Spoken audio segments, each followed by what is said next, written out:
भाग 1. खबरदार, माझ्या मुलीला हात जरी लावलात तर. सुचित्राबाई लक्ष्मीच्या सासूचा हात, जो लक्ष्मीवर ओतता होता, तो पकडत थोड्या मोठ्याने बोलल्या. तिथे जमलेले सगळे अवाक होत सुचित्राबाईकडे बघत होते. हे बघा, तुम्ही आमच्या घरच्या गोष्टींमध्ये बोलू नका. आमचं काय आहे ते आम्ही बघून घेऊ.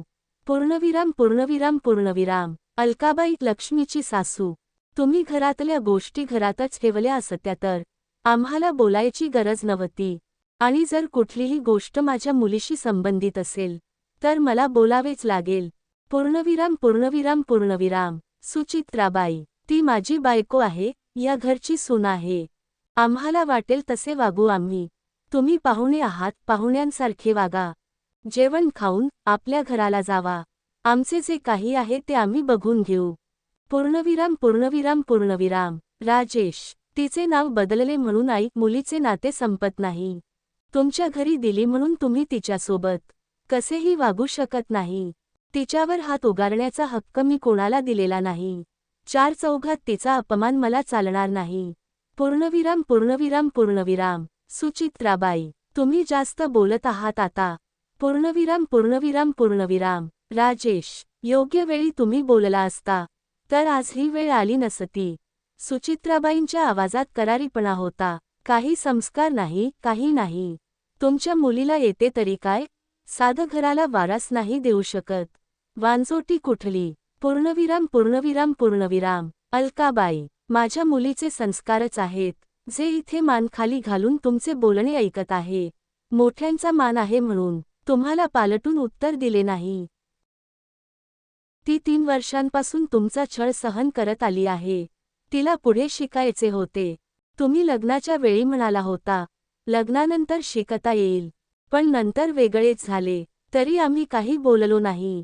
ती तुमच्या मर्जीप्रमाणे वागत आली आहे, तरीही तुमचे समाधान होत नाही. आणि आता हे नवीन वांजोटी प्रकरण सुरू केले तुम्ही. 2 वर्षांपासून केल्यात ना तिच्या सगळ्या टेस्ट?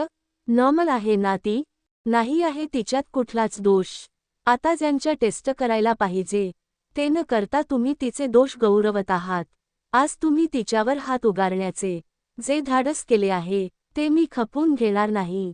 बायको, सून म्हणून तिने इथे मार खात जगावे, मला मान्य नाही. मला माझी मुलगी जड झाली नाही आहे. पूर्णविराम पूर्णविराम पूर्णविराम. सावित्रीबाई, हो ना, इतकेच आहे तर घेऊन जा आपली मुलगी. कामाची ना धामाची, उगाच आमच्या डोक्यावर बसली आहे. पूर्णविराम पूर्णविराम पूर्णविराम. अलकाबाई, लग्न झाल्यावर 6 महिने ठीक गेले होते, पण नंतर सासरची लोक काही ना काही कारणावरून तिला त्रास देत होती. कधी माहेरून पैसे मागून आण, तर कधी कामावरून, तर कधी काही कारण नसतानाही तिचा छळ करत होते. लग्नाआधी आईने शिकवल्यामुळे घरातली गोष्ट घरातच राहायला हवी म्हणून तिने कधीच बाहेर कुठे होणाऱ्या छळाची वाच्यता केली नाही. असतोच नात्यांमध्ये थोडेफार कमी जास्त होईल काही दिवसांनी ठीक, विचार करतच ती सगळं सहन करत होती. पण मागच्या 1 वर्षापासून नवऱ्याचे आणि सासूबाईंचे त्रास वाढले होते. ते आता तिला शारीरिक त्रास सुद्धा द्यायला लागले होते. आज तर त्यांनी सगळ्यांदेखत तिच्यावर हात उचलला होता, जे लक्ष्मीची आई सावित्रीबाईंना अजिबात आवडले नव्हते. 4 चौघात तिची केलेली अहवेलना त्यांना सहन झाली नव्हती. आज पहिल्यांदा त्या त्यांच्या लेकीच्या संसारात काही बोलल्या होत्या. सावित्रीबाईंनी एकवार सगळ्यांवर नजर फिरवली. राजेश आणि त्यांच्या आईला वाईट वागल्याचा, बोलल्याचा काहीच पछतावा दिसत नव्हता. लक्ष्मी येते आहे माझ्यासोबत. पूर्णविराम पूर्णविराम पूर्णविराम. सावित्रीबाई, लक्ष्मी भरल्या डोळ्यांनी सगळं बघत होती. तिला तर कळतच नव्हते तिचे काय चुकले होते ते. तिने एकदा राजेशकडे बघितले, बाकी कोणाचे काही नाही, पण ज्या व्यक्तीचा हात धरून या घरात आली होती त्याच्या डोळ्यात तिला तिच्याबद्दल काहीच भावना दिसल्या नाहीत. आतापर्यंतची 3 वर्ष तिच्या डोळ्यासमोरून सरसर गेली. शेवटी तिने मनाचा निर्धार केला आणि निर्णय घेतलाच. हो आई, मी येते आहे तुझ्यासोबत. पूर्णविराम पूर्णविराम पूर्णविराम. लक्ष्मी. लक्ष्मीच्या त्या एका वाक्याने सगळे तिच्याकडे बघू लागले.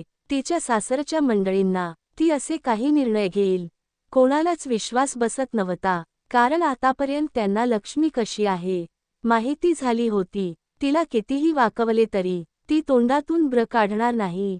त्यांना माहिती होते, समाजात मुलींना सासरवाचून मान नसतो मिळत.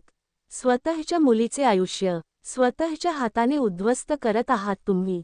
पूर्णविराम पूर्णविराम पूर्णविराम. अलकाबाई, माझ्या मुलीचे आयुष्य उद्ध्वस्त होण्यापासून वाचवत आहे मी. समाजाचे काय आहे? लोक सगळीकडून बोलतात. आज हात उचलला तुम्ही, आम्ही सगळे असूनही. चार भिंतीच्या आड काय करताय, काय करणार? तुमच्यावर आता माझा विश्वास नाही. मला माझी मुलगी प्रिय आहे. पूर्णविराम पूर्णविराम पूर्णविराम. सावित्रीबाई, लक्ष्मी जा, तुझी बॅग आणि सगळं महत्वाचे सामान घेऊन ये. पूर्णविराम पूर्णविराम पूर्णविराम. सावित्रीबाई, लक्ष्मी आपली बॅग घेऊन आली. लक्ष्मी आज जर माझ्या घरातून बाहेर गेल.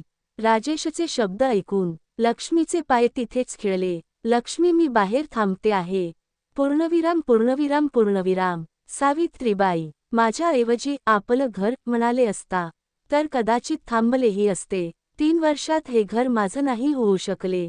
आता थांबून तरी काय फायदा? म्हणतच लक्ष्मी कोणाकडेही न बघता घराबाहेर पडली.